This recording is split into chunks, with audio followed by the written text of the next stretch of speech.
Hello, good morning, everyone. I hope everyone had a wonderful sleep last night. I hope everyone's having a great morning. I had a bit of a rough morning just because my neighbor was up doing construction and like pounding on the wall or the hammer until like 11 or 11:30 at night, which is way past my bedtime. So I had a bit of a weird sleep last night, which is why I'm a little bit hoarse when I don't sleep very well. My voice gets a little bit weird. But anyways, today we're going to be doing a live Q&A. So if you're on with me live, feel free to post a question, but mostly I'm going to be addressing some of the questions that I've been getting through Facebook Messenger and email. I've been getting a lot of questions through email and through Messenger, and I just don't really have the capacity to answer all of them. So we're going to be from now on, we're going to be adding them to a list. And then I'm going to be addressing them in a live Q&A that I'm going to be doing every single week. So if you have a question you want to ask me about hormones, about gut health, about detox, about minerals, about lab testing, about pretty much anything, you can either send me a Facebook message or you can email my team, support@kendraperry.net, and we'll get that answered on an upcoming Q&A. So if this is your first time joining me, I'm Kendra Perry. I'm a functional diagnostic nutritionist, and my three areas that I love the most are hormones, gut health, and detox and minerals. So that's where I focus, but I can pretty much answer a question about anything. When it comes to health, I can just talk and talk and talk. But today we're going to be addressing three questions that I had sent into me today. So number one, we're going to be, the question was, let me just pull this up here. Okay, so the question was how to deal with pre-period sugar cravings. So I know this is something that a lot of women deal with. Maybe you feel good all month, but in that week leading up to your period or even during your period, you're kind of overwhelmed with sugar cravings or cravings for bad food, carbs, whatever, and you tend to you tend to binge. I think a lot of women tend to binge during this time. So how do you deal with that? Well, the number one thing you can do is actually take magnesium. So a lot of women leading up to their period, they get very magnesium deficient. This is a big reason why women crave chocolate. Chocolate is a pretty good source of magnesium. So taking some magnesium can be really helpful. I would recommend taking magnesium glycinate, magnesium malate are the two best forms, or you can do like a topical magnesium oil or a cream that you rub on your feet at night. That can be really helpful. How much do you take? Well, you should take 5 times your body weight in milligrams. So if you weigh 100 pounds, you're going to take 500 milligrams of either the malate form or the glycinate form. Magnesium is really important all month long, but you can bump it up in that week leading up to your period because women do tend to be more magnesium deficient, and that's a big reason why we're getting those cravings for chocolate. So that's something you can do as well.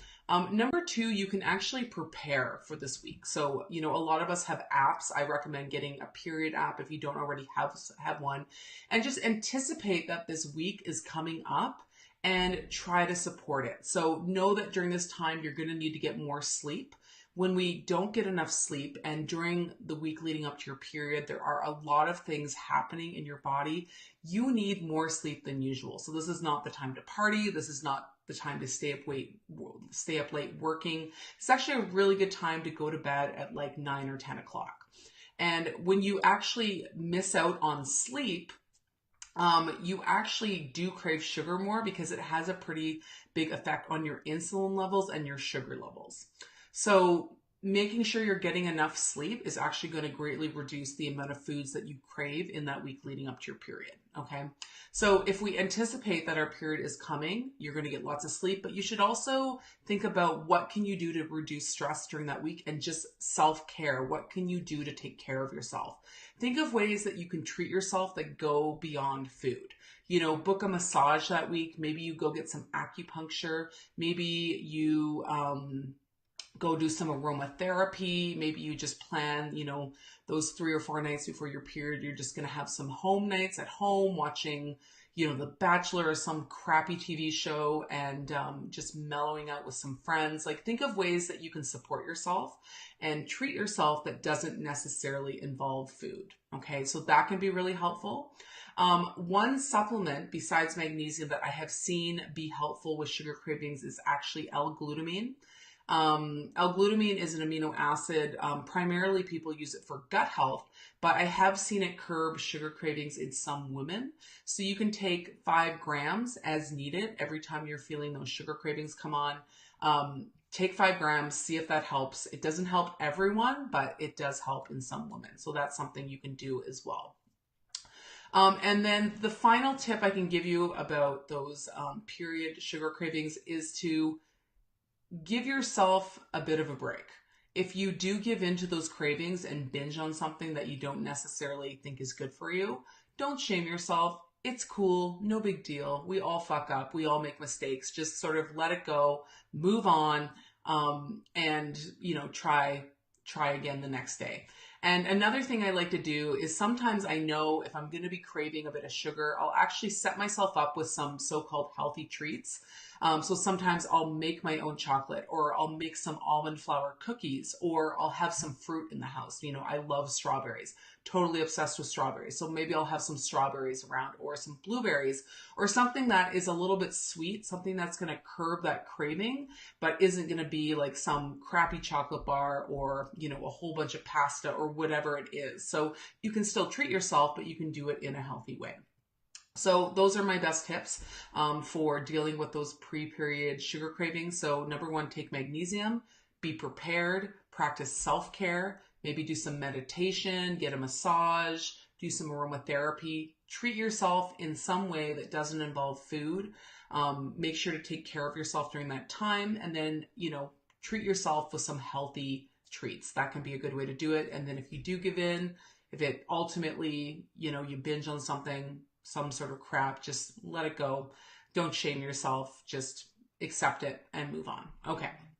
So the next question is, and this, I kind of paraphrase this because it was a pretty long question, but the question is, what type of diet should I eat while going through a SIBO protocol? I'm thinking of a plant-based diet, but I also have candida, so I know I need to stop sugar, dairy, and carbs. When do I start the low FODMAPs diet? Okay, so I know this question was in relation to a video I made about the 5 biggest mistakes people make when treating SIBO. And so with SIBO, when you're going through the protocol of actually taking the herbs to kill off the overgrowth, that is not the time to do a low FODMAPs diet, right? Because a low FODMAPs diet will actually starve the bacteria or the overgrowth, which is a good thing, but you actually don't want to be starving that bacteria while you're taking herbs, because by starving it, you can actually make that bacteria go dormant, and then those herbs actually won't work. So while you're taking the herbs or the antibiotics or whatever protocol that you are doing to treat the SIBO, this is a time to not do the low FODMAPs diet, okay? So in terms of a plant-based diet, I think that's generally okay. Usually what I recommend that people do is sort of like a paleo style diet, because that tends to be a diet that reduces the most inflammation on the gut. A lot of people have a hard time breaking down carbohydrates, especially grains, and legumes when they do have gut issues. So I usually recommend sort of a paleo style diet, being as organic as possible. But I think a plant-based diet is okay, but I would probably add a little bit of animal protein in that plant-based diet just to keep your blood sugar levels stable, okay? Because a lot of people who have SIBO actually have a really hard time stabilizing their blood sugar because they have malabsorption and poor digestion. And protein is the main stabilizer of the blood sugar. And it's going to be a really good time just to even have a little bit of meat at each meal just to stabilize that blood sugar. In terms of candida, I know a lot of people think that you can get rid of candida by doing a low candida diet. It's actually not true. Candida is actually extremely opportunistic. It can thrive on all kinds of things, even ketones, even when you're on a low carb diet. So doing an anti-candida diet isn't really necessary. A lot of people go super strict with that candida diet, but just taking some candida herbs and doing something like a paleo diet can often be enough to get rid of the candida. So I recommend doing sort of a paleo-esque diet. If you want to push that more on the side of plant-based than a heavier meat diet, that's totally cool. And I think that's a really healthy diet. But the point that you actually do want to start a low FODMAPs diet is once you know that you've cleared the SIBO. So you should be retesting after you do your 30 or 60-day protocol. Do that retest. Is the SIBO still there? If it's gone, then you want to implement a FODMAPs diet for about 3 to 5 months. And that will help prevent the infection from coming back. Also, during that time, you should be taking a prokinetic, something to stimulate that migrating motor complex that's often really sluggish in people who have SIBO. You want to take something to repair nerve function. Something like lion's mane mushroom is actually a really good, or L-acetylcarnitine. I think I'm saying that right. And you also want to do like a good spore-based probiotic. I like Megaspore, and something to rebuild the lining of the gut. I'm a big fan of GI Revive from Designs for Health, doing something like colostrum or L-glutamine or slippery elm, something like that. Okay. Thanks, Erica. Thanks for the hearts. Anyways, so that's the best time to do the FODMAPs diet. In that video, I'm referring to the 5 biggest mistakes people make while trying to eliminate SIBO. A lot of people actually either solely utilize the low FODMAPs diet to get rid of SIBO, which isn't enough, or they do the FODMAPs diet while taking the herbs, which makes the bacteria go dormant, and then the herbs don't work. So make sure to only implement the low FODMAPs diet after you have confirmed that the SIBO is gone. Okay. So the final question is, I have been on the pill for 10 years and I'm thinking of going off of it. I have read so much conflicting information. My doctor says the pill is safe, but I'm not sure I buy that. Is birth control harmful to my health? Okay, so this is a really, really good question, and something I actually do feel a bit passionate about. So many women are taking birth control pills. So many young women are taking birth control pills, right? As low as like 14 or 15 years old. And they're actually not getting the full story.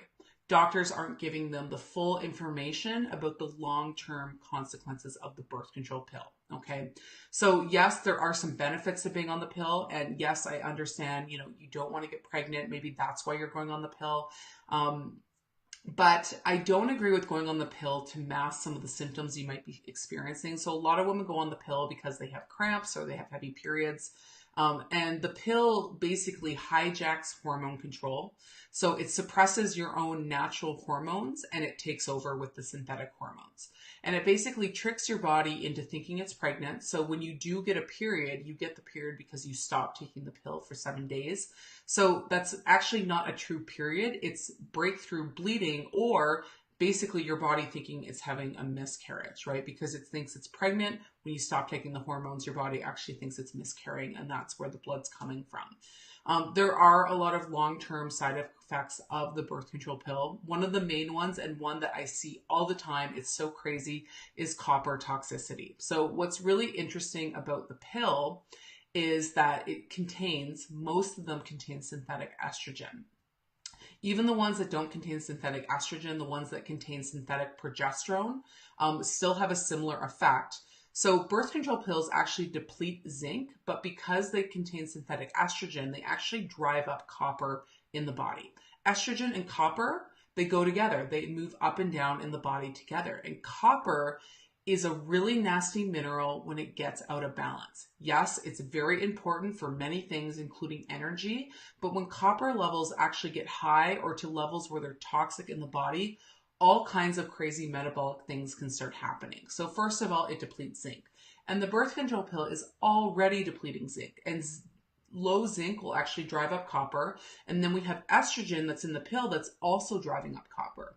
Copper actually drives down potassium and it drives up calcium. That actually slows your thyroid and slows the metabolism. The higher calcium gets above potassium, the slower your thyroid gets. So this is a huge issue, okay? It also slows your adrenal function, and that in itself makes it harder and harder to metabolize copper, okay? So this is a big issue because once copper starts getting to toxic levels, and when the body actually can't utilize it, when it can't metabolize it out of the body, it starts getting stored in the organs and you develop a copper toxicity. And symptoms of high copper, they totally suck. It's a very stimulating metal, so it makes people feel wired. It tends to cause a lot of insomnia. High copper tends to cause a ton of skin issues. Almost all cases of acne I've ever worked with, I've seen a copper issue. It can cause eczema. It can cause psoriasis. It can also cause constipation. It tends to slow down the bowel. And on top of that, it tends to cause candida overgrowth. And if you are someone who has recurrent candida overgrowth, something that you cannot get rid of no matter what you do, it's probably a copper issue, and that candida overgrowth is actually not going to go down until you deal with the copper issue. Okay. On top of that, copper will make you very emotional. It's a very emotional mineral. Some of the detox experts I trained under actually believe that most of the cause of divorce in North America is copper imbalance and copper toxicity. So I do a lot of mineral testing with clients. And in doing that, I actually see copper toxicity in probably about 80% of the women that I work with. Very rarely am seeing copper deficiency. I'm usually seeing an excess. And detoxing copper is not fun. It makes you feel like crap, and it can take years. So that is a huge thing that the birth control pill actually predisposes you for, is copper toxicity, which will throw off all your other minerals. So it will lower potassium, which is not cool. It'll raise calcium. It can affect your magnesium levels. It will affect your zinc levels, which will affect your sodium levels, which will affect your selenium levels. All these things, because these minerals, they have a cascading effect on all the other minerals in the body, and that says a lot for your metabolic rate. Remember, as your thyroid slows, so does your metabolism. That means you can gain weight, you can get cold, you can experience a slower transit time, so that means constipation. You can feel fatigue, you can feel a lot of brain fog. All these things can happen, and it can still be happening even if you go off the pill. So even if you're not on the pill now, but you were on the pill in your 20s, maybe even for 2 years, that can be enough to actually throw your copper levels out of balance and give you issues with your metabolism for years to come. So I work on clearing copper from women who are in their 50s and 60s who are on birth control pills when they're in their 20s. So it can still persist, those imbalances that are caused by the pill, even decades later. So yes, there are a lot of long-term side effects for the pill. Not saying you shouldn't take the pill, but you do really need to think about it. If you're taking the pill because of heavy periods or cramps or irregular periods, that is generally a copper issue. By taking the pill, you're just going to mask those symptoms. And when you go off the pill one day to become pregnant, all those symptoms are going to come back with a vengeance, and they may actually interfere with your ability to get pregnant. Okay, so you really need to think about this. I've actually written a little bit about this on my blog if you want to go read that there. If you're interested in doing hair mineral analysis testing with me, I love this test. It's a great standalone test. It can tell us about your thyroid, about your estrogen, progesterone, testosterone, about your blood sugar levels. It can tell us about your adrenal function. It can tell us about your nervous system. It can tell us about your metabolism. It can tell us about so many things. It's a very, very cool test. And it's a really good way to just kind of get your feet wet, get in the door, get some information about your body, and start feeling better, especially if you're suffering from hormonal issues, you're suffering from fatigue, brain fog, weight issues. A hair mineral analysis can be a really good starting point for you starting to feel better and see a resolution of those symptoms. So if you're interested in doing that with me, you can send me a message. You can email my team, support@kendraperry.net, or you can always book a free 30-minute consult with me. If you just head to my website, kendraperry.net, you can book that there. I'm always happy to chat with you first if you just want to get a better sense of my methods, what I do to help people in your situation, and just see if you like me, right? Because we all want to work with practitioners who we connect with. So if you want to have a quick chat with me, I'm always happy to do that. Okay, so I hope this video was helpful. If you enjoyed the content, definitely throw me a like. If you have questions, shoot me a message. Even if you're not with me live, I'm happy to answer them after. I do come back and check all the comments, so I will answer all your questions if you have them, and I'll be doing another Q&A next week. So if you do have questions, send them to my team, support@kendraperry.net, or you can just shoot me a message with your question and I'll address it on an upcoming Q&A. All right, I hope you guys have a good day, and I'll talk to you guys next time.